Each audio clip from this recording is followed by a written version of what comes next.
ये वीडियो एक धार्मिक कथा का ऑडियो संस्करण है। ये कहानी भक्तों के अनुभवों और लोक मान्यताओं पर आधारित है। इस घटना का वास्तविक वीडियो उपलब्ध नहीं है, इसलिए इसे केवल श्रवण के लिए प्रस्तुत किया गया है। कृपया इसे श्रद्धा और विश्वास के साथ सुनें। साल 2016।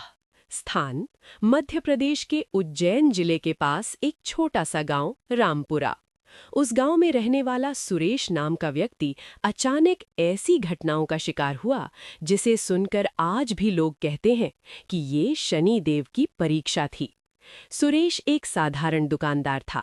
घर में पत्नी, एक छोटा बेटा और बूढ़ी माँ। जीवन सामान्य था। लेकिन एक दिन गांव में एक अज्ञात साधु आया।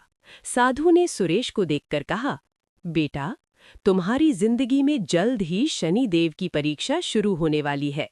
सुरेश हंस दिया। उसे लगा ये सब अंधविश्वास है, लेकिन उसे क्या पता था, कुछ ही दिनों में उसकी जिंदगी पूरी तरह बदलने वाली थी।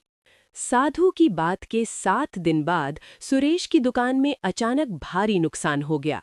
एक ट्रक से माल आ रहा था, लेकिन रास्ते में एक बड़ा हादसा हो गया। सारा सामान खराब हो गया। सुरेश को लाखों का नुकसान हुआ। लेकिन ये तो बस शुरुआत थी। कुछ ही हफ्तों में उसका सबसे भरोसेमंद दोस्त ही उसे धोखा देकर भाग गया। सुरेश कर्ज में डूब गया। गांव वाले कहने लगे, लगता है शनि की 7.5 शुरू हो गई है। लेकिन असली घटना तो अभी बाकी थी। धीरे धीरे सुरेश का जीवन बिखरने लगा। घर में पैसे की कमी, माँ बीमार, बेटे की पढ़ाई बंद होने की नौबत। एक रात उसकी पत्नी रोते हुए बोली, अगर ये सब शनिदेव की परीक्षा है तो हमें उनसे माफी मांगनी चाहिए। लेकिन सुरेश गुस्से में था। वो बोला, अगर भगवान है तो मेरे साथ ऐसा क्यों कर रहे हैं। उसी रात कुछ ऐसा हुआ जिसने उसकी सोच बदल दी। उस रात सुरेश को एक अजीब सपना आया। सपने में उसने देखा एक विशाल मंदिर और वहां एक दिव्य सिंहासन। उस सिंहासन पर बैठे थे शनिदेव। काले वस्त्र, गंभीर चेहरा और चारों तरफ तेज प्रकाश। फिर एक आवाज आई, सुरेश, ये सजा नहीं, ये तुम्हारे कर्मों की परीक्षा है। सुरेश डरकर उठ गया। सुबह होते ही उसने फैसला किया, अब वो शनिदेव की शरण में जाएगा। सुरेश हर शनिवार मंदिर जाने लगा, लेकिन गांव वाले उसका मजाक उड़ाने लगे। अब पूजा से पैसा आएगा क्या? उसका विश्वास डगमगाने लगा, लेकिन फिर भी उसने पूजा नहीं छोड़ी। वो हर शनिवार पीपल के पेड़ के नीचे दीपक जलाता, गरीबों को भोजन कराता और मंत्र जपता, ओम शम शनेश्चराय नमः।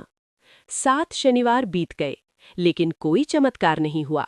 फिर 8वें शनिवार कुछ ऐसा हुआ जिसे लोग आज भी याद करते हैं। उस दिन अचानक एक पुराना व्यापारी सुरेश की दुकान पर आया। उसने कहा, मुझे तुम्हारे साथ व्यापार करना है। कुछ ही महीनों में सुरेश का व्यापार फिर से चल पड़ा।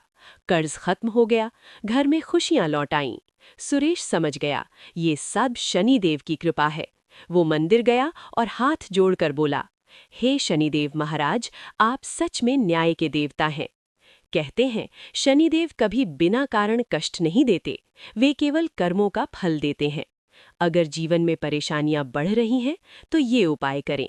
हर शनिवार सरसों के तेल का दीपक जलाएं, काले कुत्ते को रोटी खिलाएं, पीपल के पेड़ की पूजा करें, ओम शम शनेश्चराय नमः मंत्र का जाप करें। विश्वास रखें, शनिदेव देर से सही, लेकिन न्याय जरूर करते हैं।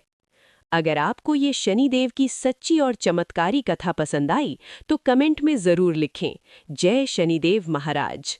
और ऐसी ही रहस्यमयी और चमत्कारी धार्मिक कहानियाँ सुनने के लिए चैनल को सब्सक्राइब ज़रूर करें, क्योंकि अगली कहानी आपकी सोच से भी ज़्यादा अद्भुत होने वाली है।